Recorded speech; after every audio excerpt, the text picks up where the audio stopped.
Assalamualaikum, salam Malaysia Madani. Bertemu kembali dalam Berita Semasa. Kementerian Sumber Manusia akan menjalankan operasi di seluruh negara susulan surat seorang aktivis hak migran kepada Pejabat Pusurujaya Tinggi Persatuan Bangsa Bersatu bagi hak asasi manusia berhubung nasib pekerja Bangladesh di Malaysia. Menterinya V. Sivakumar berkata operasi itu bagi memastikan tiada unsur seperti didakwa dalam surat berkenaan berulang termasuk isu persekitaran tidak kondusif dan golongan pekerja asing dibelenggu hutang. Beliau berkata demikian bagi mengulas laporan media tempatan mengenai aktivis Andy Hall yang menulis surat kepada OHCHR, sebuah badan di bawah Majlis Hak Asasi Manusia PBB di Switzerland, mendakwa ratusan warga Bangladesh dibelenggu hutang dan tanpa pekerjaan di negara ini. Menyentuh mengenai isu rakyat Malaysia yang sering terpedaya dengan skam atau penipuan pekerjaan di luar negara, Sivakumar berkata pihaknya akan terus memberi penerangan dan peringatan agar rakyat khususnya golongan belia mendapatkan kepastian dan tidak terpengaruh dengan janji bulan dan bintang ejen.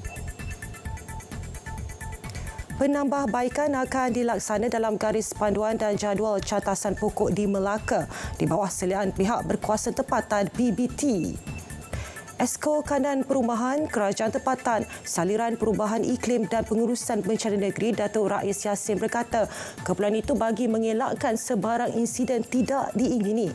Mesyuarat penyelarasan akan dilaksana dalam tempoh terdekat melibatkan semua 4 PBT. Masyarakat turut disaran menyalurkan aduan untuk tindakan segera.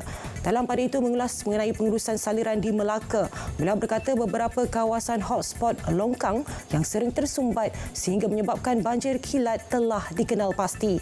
Tindakan pembaikan serta pembersihan sedang dilaksana.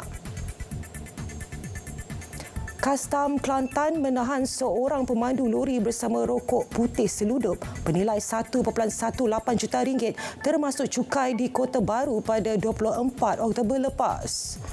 Pengarah Kastam Kelantan Wan Jamal Abdul Salam Wan Long berkata warga tempatan itu ditahan selepas pasukan anggota cawangan penguatkuasaan Pengkalan Kubur mengekorinya sejauh 10 km.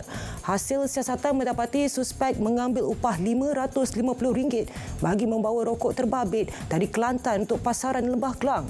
Rokok berkenaan dipercayai diseludup masuk melalui perairan laut dari negara jiran sebelum dibawa menggunakan lori bonded bagi mengaburi pihak penguatkuasa. Suspek direman 10 hari bagi membolehkan siasatan mengikut Seksyen 135-1-I Akta Kastam 1967. 21 motosikal disita dalam obsamsing jalanan sekitar Bayan Lepas dan Bayan Baru, Pulau Pinang bermula 11.30 malam hingga 4 pagi tadi. Kenyataan Ibu Pejabat Polis Daerah Barat Daya memaklumkan tindakan sitaan dilakukan mengikut Seksyen 64-1 Akta Pengangkutan Jalan 1987.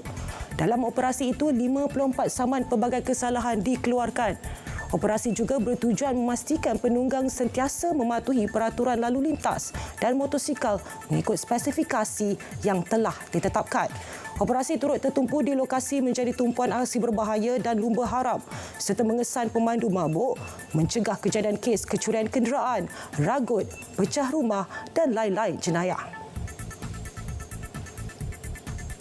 APMM Terengganu menahan 2 bot nelayan asing Vietnam disyaki menceroboh perairan negara menerusi Op Naga Barat Jumaat lepas. Pengarahnya, Kapten Maritim Khairul Anwar Abdul Majid berkata 21 kru termasuk tekong ditahan. Manakala hasil tangkapan laut, bekalan diesel dan peralatan menangkap ikan dianggarkan bernilai RM3 juta turut dirampas. Semasa rondaan, APMM Terengganu telah mengesan 2 bot yang mencurigakan dipercayai bot nelayan asing Vietnam sedang menangkap hasil laut di perairan Malaysia tanpa kebenaran di kedudukan 155 dan 156 batu nautika dari Kuala Terengganu. Kes disiasat mengikut Akta Perikanan 1985 dan Akta Imigresen 1959 Palang 1963. Pihaknya akan terus meningkatkan rondaan dan pemantauan bagi mencegah kegiatan menyalahi undang-undang. Baik, berita semasa berakhir di sini. Dari sungai ke segara, Palestin pasti merdeka. Malaysia Madani, tekad perpaduan, penuhi harapan.